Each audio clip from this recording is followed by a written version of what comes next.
Hello, freedom seekers. You have totally inspired me with so many new subscribes. So keep them coming and I'll keep this kind of content coming. I got my button today. I am exempt. Perfect timing because Rocco Galati put out a video yesterday on duties and rights of business owners on masking under COVID. So I'm actually going to take a video of it for myself. And I'm going to show you as well. Okay, so maskexemption.ca. If you can get a card, a button. They do have rallies in Toronto every Saturday, so they hand out buttons for free as well. I didn't know that. I got mine from the internet. Okay, so Rocco's site, YouTube site, is Constitutional Rights Center. So I found him after watching 4 hours. Well, his talk was in the 3-hour mark. From Reclaim Your Lives, with speakers from all over the world. And we have other heroes in our midst. And I'm really excited to share about that after I share a little bit of Rocco's. Again, if you don't know, if you're just tuning in, he's a Toronto constitutional lawyer, and so we have not been educated, and he's educating us, not just the well, he's educating us, let's just say that. Okay, constitutional rights lawyer. Okay, let's start it again.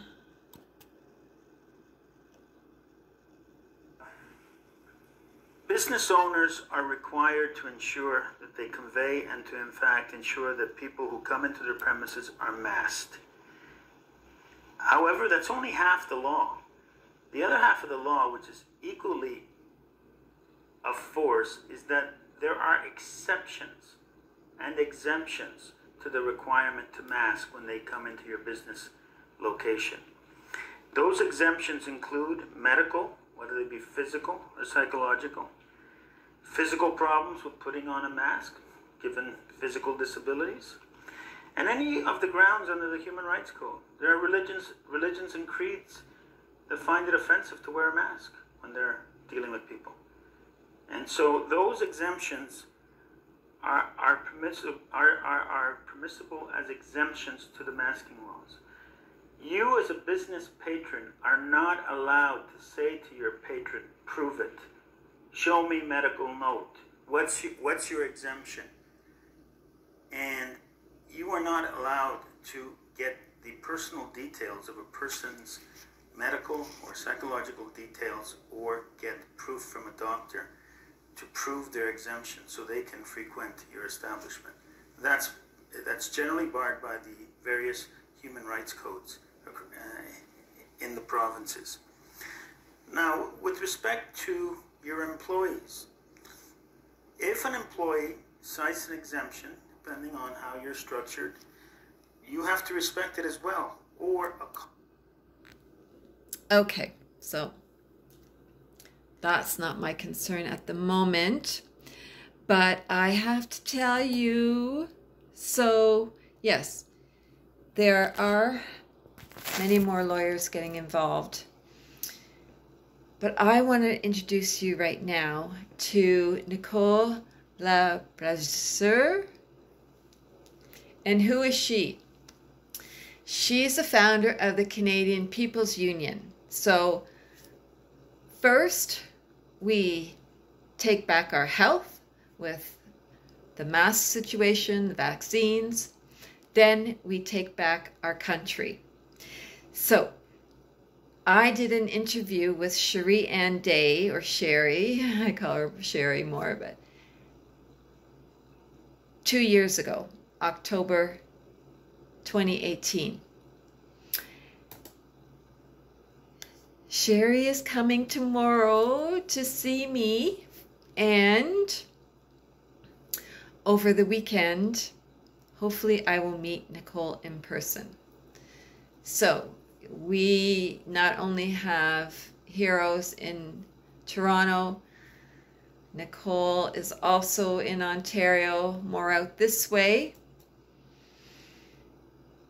And I was getting educated by Cherie of our rights. I think specifically the U.S. and Canada are pushing through is that when the public-private partnerships come into effect, which some of them may have and some of them are still upcoming, that that actually makes us more debt-based slaves than we already are, because we are. If you haven't realized that, please go to the YouTube channel, go to Nicole's other information and do the research. This research has been out there, this information is out there for over 20 years.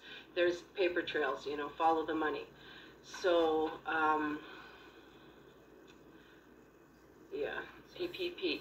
So I like to, and you'll jump in after, but I like to use the example of the 407. So this is taxpayers' money. We built this highway, if you don't know, if you're not in Canada. Yeah. And it got sold to Spain.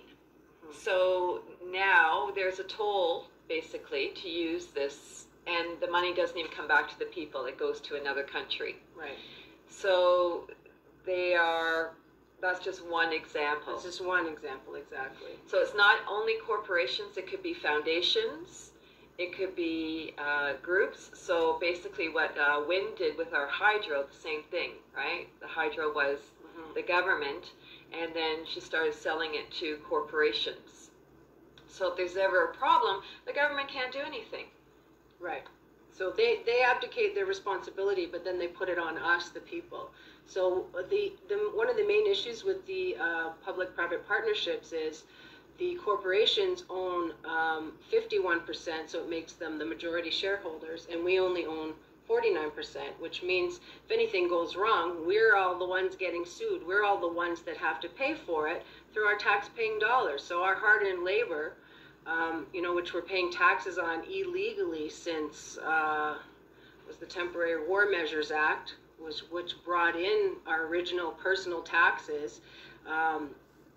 It doesn't really need to be there, because before, all our infrastructure was actually covered and paid for more than enough through corporate taxes, and also through the original use of the Bank of Canada.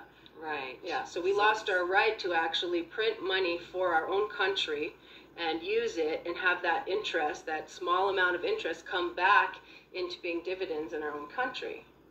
So now what happens is we borrow a debt, and then we have to repay that debt to a foreign country, and we can never get out of that. It's a perpetual debt-based system that has us all losing, and this is why we're essentially tax slaves. And the public-private partnerships increase that debt on us, that responsibility. Yeah. But we have no say. This is the problem. As shareholders, we would actually have a say, and those dividends or taxes or interest money would come back to the people as a whole.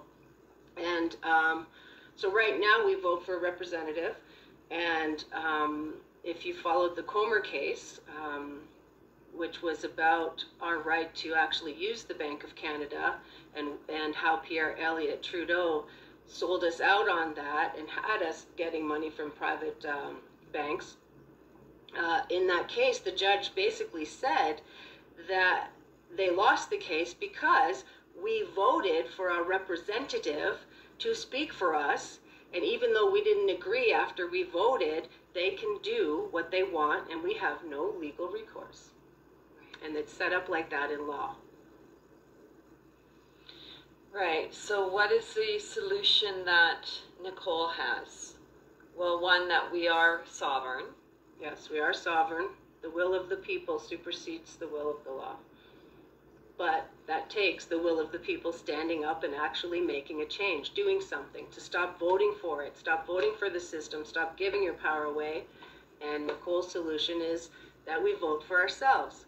So we can sign the Convention of Consent and become a cooperative, like she calls it a People's Union or People's United. And so it's not technically a union, but it's more like a cooperation.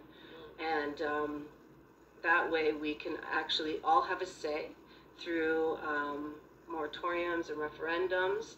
We can change the structure at the top and have everyone benefit and change the power structure, make that power shift so the people could be the 51% shareholders. Like, I'm all for globalization, but not when the corporations own the 51%. You know, like they're pushing through all this global citizens, which makes us these clients and all this stuff. And people are kind of getting blinded. They don't understand the underworkings of that and how a little tiny change shift between 49 and 51 makes all the difference on whether we're slaves or not, or whether we're the ones dictating to ourselves, you know, voting ourselves on what's best for our planet and our future generations, or is it the corporations who seem to be raping and pillaging everything in their power? Yeah, so thank you, Troy. You're very welcome. Yeah. So I'm doing this for my grandkids. Okay. Which I now have. So I will at some point put the link to that.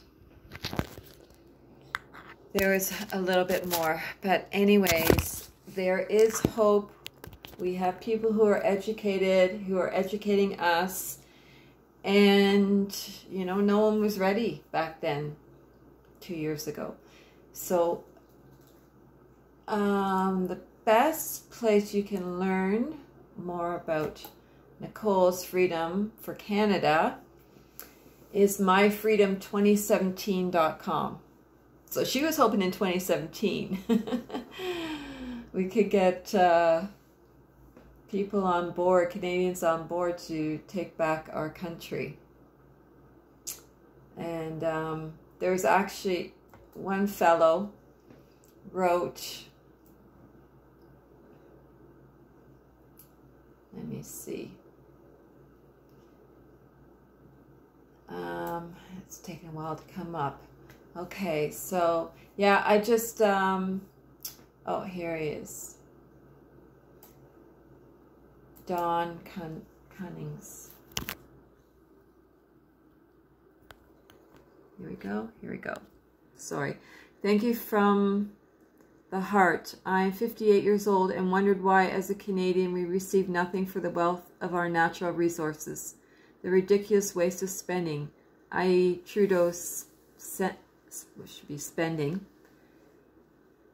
$251.5 million to the Clinton Foundation the day after he did that disgusting swearing-in ceremony with the Queen, where he pledged allegiance and secrecy to her above all other. Remember Petro-Canada, ladies? We bought with increased taxes, and then it was sold, and we never received anything. What does he say? I have at this since 1993.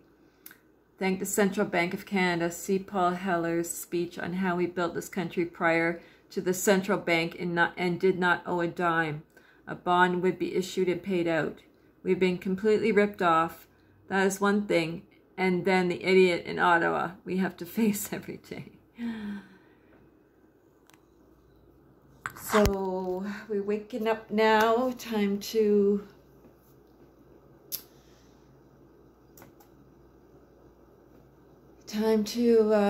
take back our power and educate ourselves. And just to let you know that, yep, Cherie and I will be holding a couple of well, probably some Skype calls, definitely, because she's heading to Mexico at some point. Okay. Big love. Thank you for your comments, your shares, subscribing. It means a lot to me to know I'm not alone. We're not alone. I know Nicole's, been fighting and felt discouraged many, many times. So let's stand together and have a brighter tomorrow for ourselves and the future generations and Mother Earth.